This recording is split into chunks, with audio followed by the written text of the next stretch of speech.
इस एनिमेशन को पहली बार देख रहे हैं, छवि गुणवत्ता से विचलित होना आसान है, लेकिन आप नहीं सोच सकते सर्वश्रेष्ठ एनिमेटेड लघु फिल्म के लिए 2009 का ऑस्कर। उस समय इसका प्रतियोगी पिक्सा था। कहानी में बेहद रोमांस और उदासी है। नायक एक अकेला बूढ़ा आदमी है। वो मंजिल के बीच में छोटे दरवाजे से जाना पसंद करता है।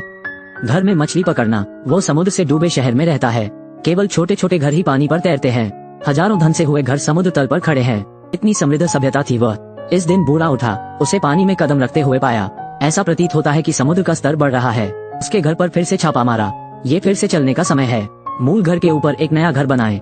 नया घर छोटा होगा। अच्छी बात यह है कि एक बूढ़े आदमी को ज्यादा जगह की जरूरत नहीं होती।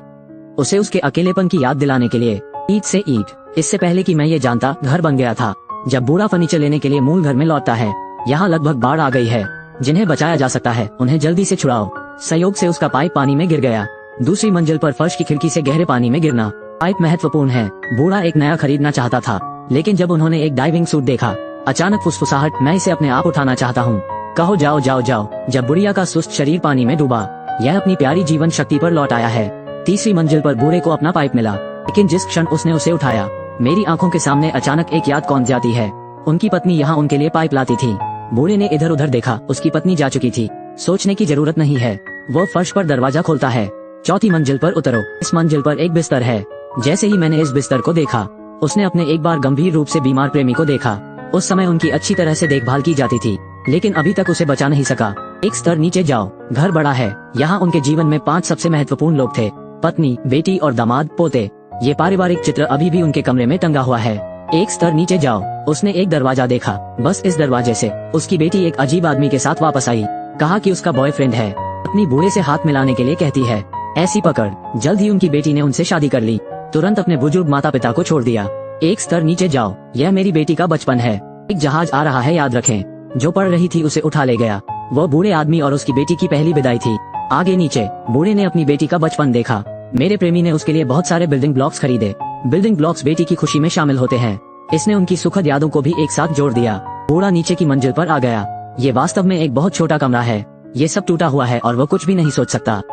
दरवाजा खोलो और बाहर तैरो। खोजें। उसके जीवन का घर परत दर परत सिकुड़ता जाता है।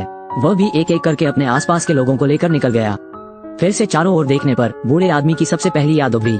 वो था उनका और उनके प्रेमी का बचपन, जवानी और जवानी। बचपन की प्यारी, जब तक दोनों ने आजीवन रिश्ता कायम नहीं किया। दुनिया सागर में नहीं डूबी थी। हर इंच जमीन में खुशियाँ फैलती हैं। उसने और उसके प्रेमी ने हाथ में हाथ डालकर पहला घर बनाया। छोटे सा घर, लेकिन पूरी दुनिया कभी उनकी थी। कहानी की समाप्ति। बूढ़े आदमी ने मलबे में से एकमात्र बरकरार शराब का गिलास उठाया। यह एक प्रेमी द्वारा इस्तेमाल किया गया था। वो निश्चित रूप से अपने शेष जीवन में वजन नहीं बढ़ने वाला है। फिर जो खो गया था उसे वापस ले लो। लघु फिल्म को मेमोरी ब्रेक हाउस कहा जाता है। बूढ़े की जिंदगी, घर छोटे से बड़ा और फिर छोटा, इस सरल से प्रमुख तक की उनकी प्रगति का प्रतीक है। नीरस जीवन के लिए ये बूढ़े आदमी की याददाश्त के धीरे धीरे धुंधला होने का भी प्रतीक है। अतीत चेतना के सागर में डूब जाता है। इसे याद रखना कठिन होता है। यदि सभी की स्मृति अंततः समुद्र में डूब जाएगी, सभी का जीवन अनिवार्य रूप से अकेलेपन की ओर ले जाएगा। इसलिए कृपया अब अपने आसपास के लोगों की कद्र करें, क्योंकि साथी मिलना मुश्किल है।